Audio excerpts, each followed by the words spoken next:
Welcome to the Success Ascent. My name is Pat Mancuso, and we're excited that you're here today. Today, we have part 2 of our interview with Nikki Ubaldini. If you haven't had a chance to listen to part 1, I would certainly encourage you to do that, as she shared a number of strategies and success mindset pieces. Our session today is a little different, though. Nikki is going to share with us some life challenges and opportunities that she went through and how those now have forged how she looks at her life and her business and how those two intersect. Ladies and gentlemen, I know you won't be disappointed. So on to the ascent. Well, I appreciate it. This is about you. This is about me. So let's talk about me some more. Well, we are going to talk about you some more. So I'm going to shift gears and I want to set the premise here that we interview folks and we talk about success and we hear about success, and yet sometimes we don't hear about the challenges, the setbacks, the true life struggles. And, what, about 3 years ago now? 2 years. 2 years. 2 years ago, you went through a life-changing experience. And you obviously have come out of it on the other side and on top. So first I want you to share a little bit of the story, because things were really going well, life was good, business was good. And then almost within hours or minutes, things changed. Yeah, it was in 2017, at the end of 2017, my daughter got married. So that was a wonderful event. We had this big, beautiful wedding. My oldest sister who was a double transplant recipient from 26 years prior, was in need to have her kidney replaced, which was unheard of that she'd made it 26 years anyways. And she had decided to retire, which was a good thing. We were happy for her.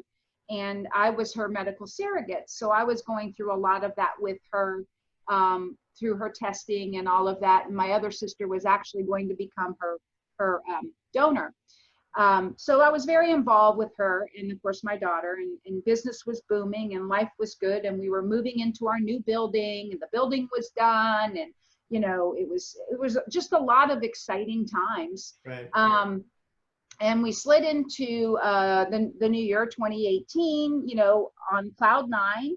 We took a trip to we went for our conference, our annual conference, the family reunion.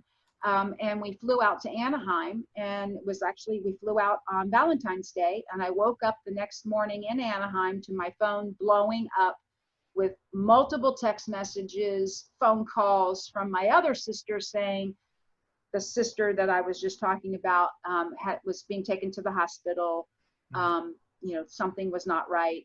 And just taking a step back, in December, she had to have a small procedure that they had said was required for her to get her new kidney. They needed to repair a very, very, very small aneurysm in her belly that actually the surgeon didn't really want to do, but if she wanted to get the new kidney, she had to do.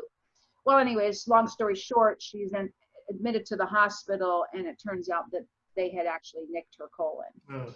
Oh. And she was very, very, very sick. And so this is in February 15th. My sister passed on March the 10th. Still in the hospital. She died from sepsis, actually. And, but on March 1st, I was diagnosed with breast cancer. So I'm going through all of this with my sister. I'm her medical surrogate, and I find out that I have breast cancer. One day on my way home from the hospital with her, they called me. And at the time, they told me that it was, if you're going to get it, this is the best kind. It's called DCIS. It's in situ. It's not, we're just going to take it out and get on with your life. So I was like, okay, let's get on with my life. I'm shocked you could say that. That's exactly, you know me. I was running hard. Yeah. This was just an inconvenience in my Yes. mind. And so I believe everything happened for me because I saw it just as an inconvenience. And I'll be honest, and this is going to get airy-fairy for some people, that I truly believed when they told me that I had it. I wasn't shocked, to be honest with you. I felt like I had manifested it. I had buried anger, resentment, hurt. As I had always done, I just packaged it up and just kept on going. Right. And didn't even realize how I had just pushed through so many things in my world. So when they told me this, my attitude was still like, okay, yeah, fine, let's just compartmentalize it and keep moving. Well, then luckily, my doctors had a standard of protocol, which is not normal. They required me to do an MRI. And when they did the MRI, they found a second spot. And the second spot was actually invasive. And that was actually scary to think that they could not find that in an ultrasound. They could not find that in a mammogram. They found it in an MRI. And you wonder, when would it have come up, you know, until it was big, bad, and ugly, and it was too much of a problem. So I really had to rethink my world, because now we're talking major surgery. We're talking, you know, treatments if we need it, what's going on. And I had to address in my mind and in my heart why this had happened to me. And I shouldn't say to me, for me. For me. And yeah, it was, it brought me to my knees. It was a screeching halt of, okay, I got to get right here. And I have a lot of soul searching to do. And that's when I recognized and realized that I didn't have a lot of joy in my heart. I had a lot of happy moments, but I didn't have a deep-seated joy. I was just going through the motions.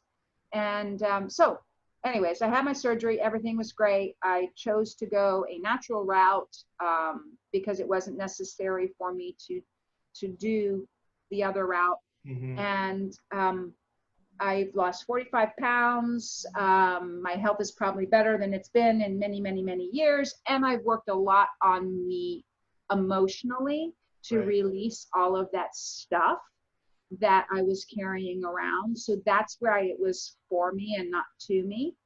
And it's caused me to look at life differently and business differently, and that I can't and I won't control everything anymore, to leverage myself better, to let things go. I even drive differently. I mean, I know that sounds crazy, but I want to hear about that. You well, drive. I'm a maniac on the road, you know, like, I'm shocked. Yeah, right. That's why I drive an SUV, because I want to be bigger than everybody else. But I found myself thinking it's not worth it. When the guy cuts you off, I just think, you know, maybe he's got someplace he needs to. I think things differently. Maybe he's going through something, or she's going through something, and they just didn't even realize, or there's an emergency somewhere. You know, I've learned to just think, you know, I've gotten out of me and into the world. And because of all of that, I realized what I went through in the medical world, and this might be too much for some people, is, well, I'm not against medicine by any means. My sister would not have lived 26 and a half years if it had not been for medical intervention. What I'm against is medicine for profit. And unfortunately, in the cancer world, oncology is a very profitable entity. And I mean, they literally wanted me to go through chemotherapy with no reason why, other than it was standard of care, and that's where women had decided it was okay. Right, without even considering any other alternatives or options. No, and there was no scientific proof. In fact, the only scientific proof was that I shouldn't go through it. And in fact, since then, they have actually published things saying that women with, you know, certain size tumors, as long as there's no lymph node involvement, they should never do chemo, because the risks far outweigh any benefits, and there is no scientific proof that you give any life back to the person. Like, if everything is equal.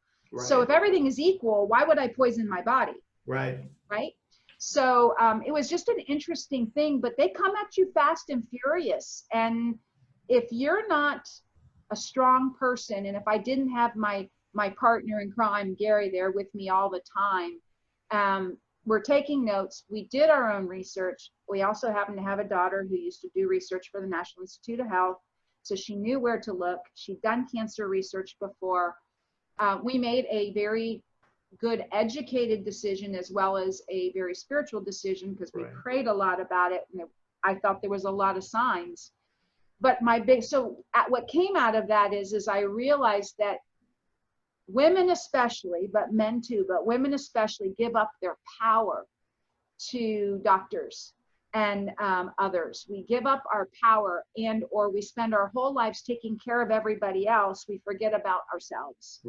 And then sometimes that manifests into illness, physical, emotional, spiritual illness.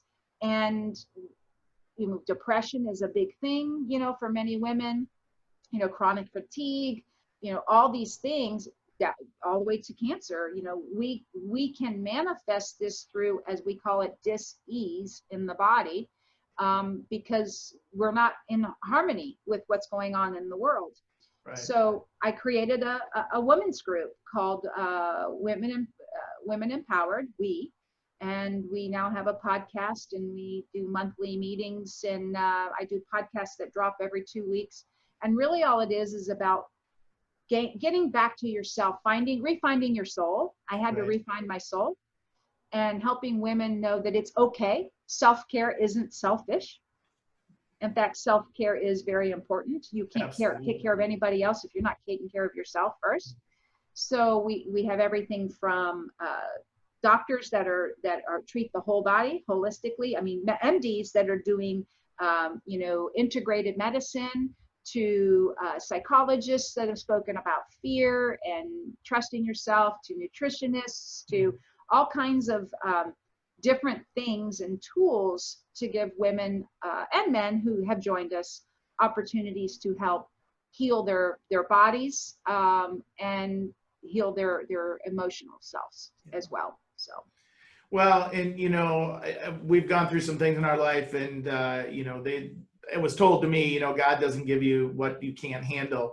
And then, you know, when you go through things, I would always say to myself, he's got a funny way of a funny mindset, a funny attitude around that, because you think you can't handle it, and you can. You absolutely can. And you combine what you shared about your knowledge, and then your spiritual, your faith. There isn't anything you can't handle. Well, I knew, it was funny because when it happened, I knew there was something bigger I was supposed to do with this, but I didn't know at the time. I couldn't see it. And then I had multiple people come to me and say, you're supposed to do something with this. In fact, I had a mortgage friend of mine say to me, she was one of my prayer warriors, and she said to me, you know, everybody's watching because you're a leader, and how you handle this and the way you're handling this is you're guiding so many people through their own trauma by watching your trauma that you don't even know.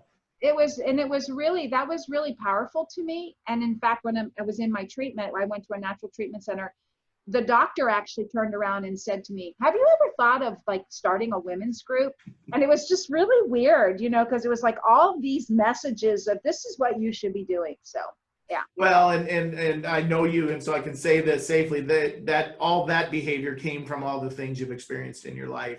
Absolutely. And, you know, because this was just another opportunity, a life opportunity, and yet it was an opportunity. Yeah. So believe me, I wasn't born in the lucky gene pool. No, there you go. And you know, my life was not a bed of roses the whole time. And in fact, there was a lot of thorns, but you learn from that. And all those thorns when you're growing up created me to be the strong, maybe even control freak woman that I was, which allowed me to get where I needed to go. But that's not a continued ability if you want to have peace and calm and you know, just be full of joy. You can't be in control of everything and have all that too. So let me ask you a question as we kind of close out this part of the conversation. So we're in these crazy times, I call them. That's the best word that I can come up with, around, you know, the COVID and all the other things that we have in society going on, and we have an election coming up. It just, I mean, I really do think crazy is the best word that I can use to describe it. Agreed. And so as an entrepreneur, as a business owner, as a strong advocate for women, and just what would you coach, what would you say to our audience about how you're leading others today with all the things going on? Well, first thing I think is we have to remember to take care of us. And I think when the world changed, when, you know, all of a sudden our world's changed, so a lot of things that we were used to doing, we couldn't do anymore. But we needed to find another way to replace that. So if you couldn't go to the gym, what were you doing in place of that for your exercise? What were you doing for your mental health? What were you doing for your spiritual health? You have to find your routine.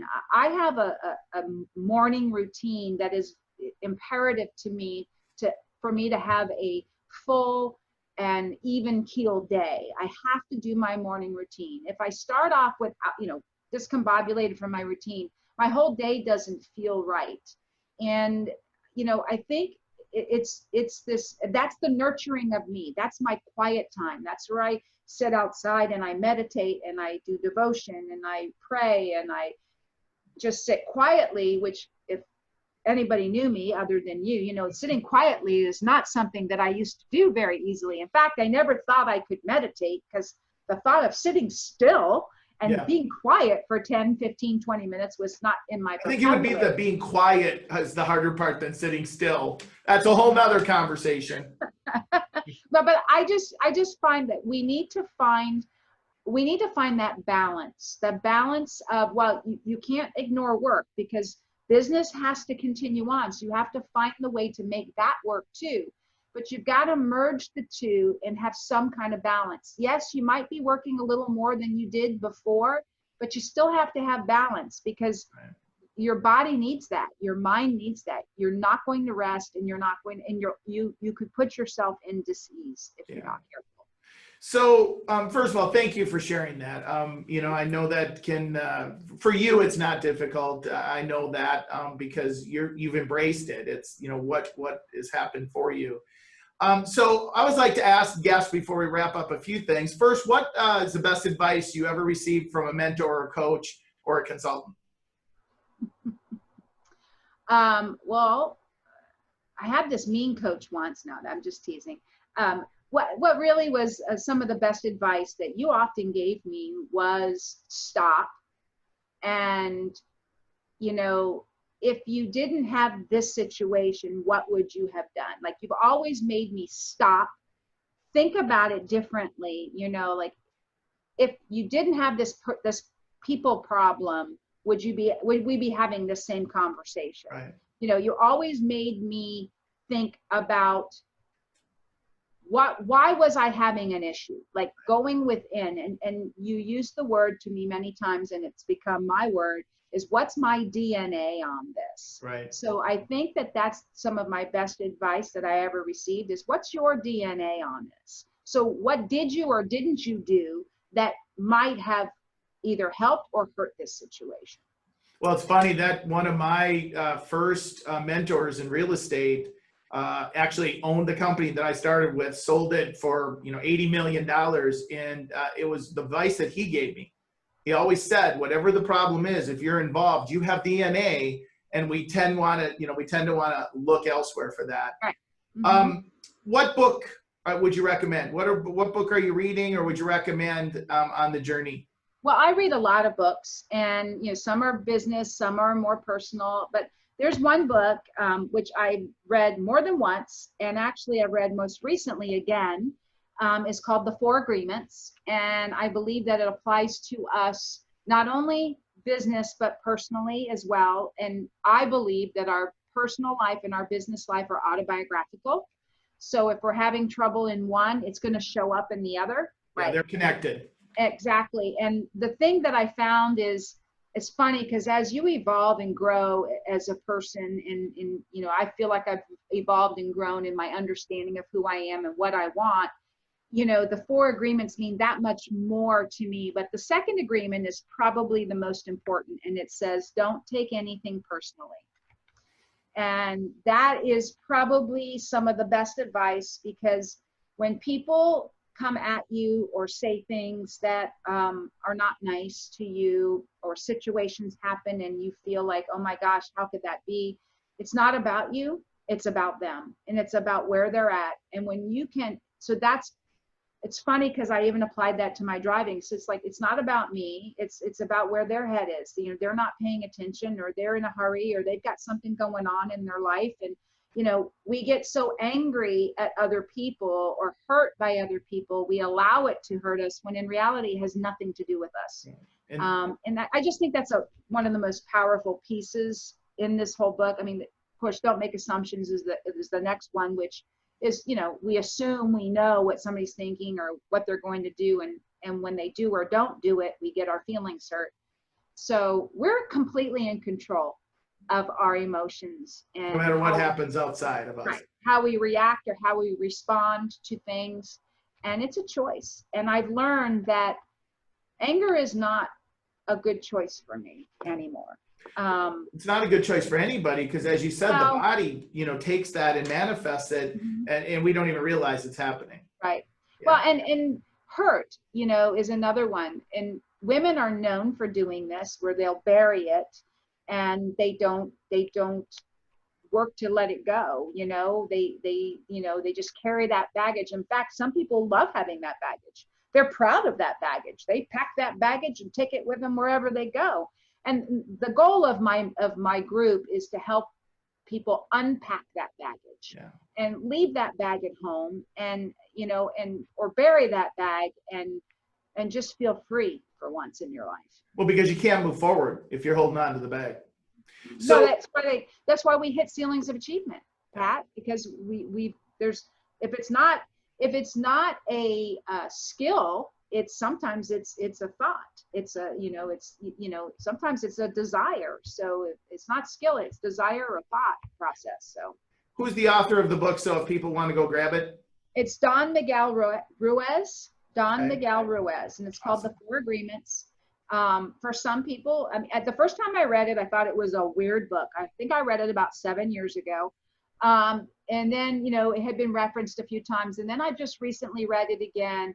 And once again, it's like when the student is ready, the teacher appears, and it just made so much more sense to me where I was in my life. Right.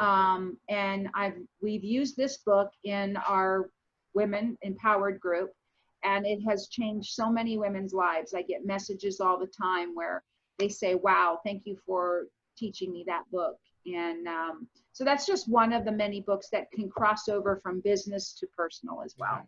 And they're usually connected. Think about the Bible, one of the best leadership books around, right? Right. Exactly. And that's why I think I love John Maxwell so much, because he has the leadership Bible. He's turned it into leadership lessons. So. Right. So how would somebody get connected with your group, the We Group? Well, you can go to the Apple Store, and We Are Women Empowered is our podcast, and we're going to send you the link so you can attach put it in the our Instagram, our Facebook, and of course our actual podcast. We've got 17 dropped right now.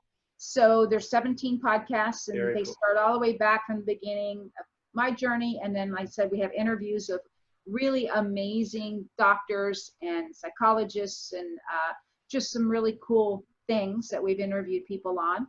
And then there's the 18th one. They drop every 2 weeks. So on Tuesdays, every 2 weeks they drop. So I think the next one is dropping on the 21st. Well, we'll make sure we include that in the show notes and the show link. So what would be your final thought before we close out our session? Anything you would share to anybody listening about your journey and success? I believe that one of the things that we tend to do is we get so wrapped up in what do others think of us, and we let our egos drive us, that we stop living. We're just plowing through life. I believe that when we get our ego in check and we drive our ego, because you need an ego. I think ego is something that we all need. It's just whether or not you're driving it or it's driving you. I think that's the key here. Good point. And when you've got your ego under control and you're doing things that truly, truly make you happy, I think that's the direction you should go in. I think we have too many people in this world that are miserable where they're at. And sometimes it's because they don't want to find the things that they like. So what I'm going to say to you is, if you're not happy, sit there and think about what you could be happy about where your life is right now. What are the things that could make you happy about where it is? And then why are you not happy? And then look at that, and you might discover that you actually really are happy. You've just not been grateful for it, Or you might say, you know what? This is not where I want to be. I want to be over here. And it's okay. Yeah. So that's my words of wisdom. Maybe it's a little bit too deep, but I think that having peace in what you're doing and where you're at in your life is important. Well, I think, Nikki, first of all, thank you so much for all the time today. My gosh, I've got pages of notes of just the great things. And I've talked with you once a week for the last 8 or 9 years. And so I want to thank you. And I think what you left us with was some great words of wisdom, particularly for the time that we're in right now. So, ladies and gentlemen, listeners, thank you so much. Again, go subscribe at your favorite podcast source to The Success Ascent. We'll look forward to talking with you in our next session. Take care, be well, be safe. Thanks so much for stopping by the Success Ascent podcast today. I trust that we delivered on our commitment to you to provide a significant return on investment of your time. If you've not yet subscribed, please go to your favorite podcast source and subscribe to the Success Ascent, or simply go to www.thesuccessascent, and that's ASCENT.com, thesuccessascent.com. Thanks so much for joining us today. We look forward to catching you on the next Ascent.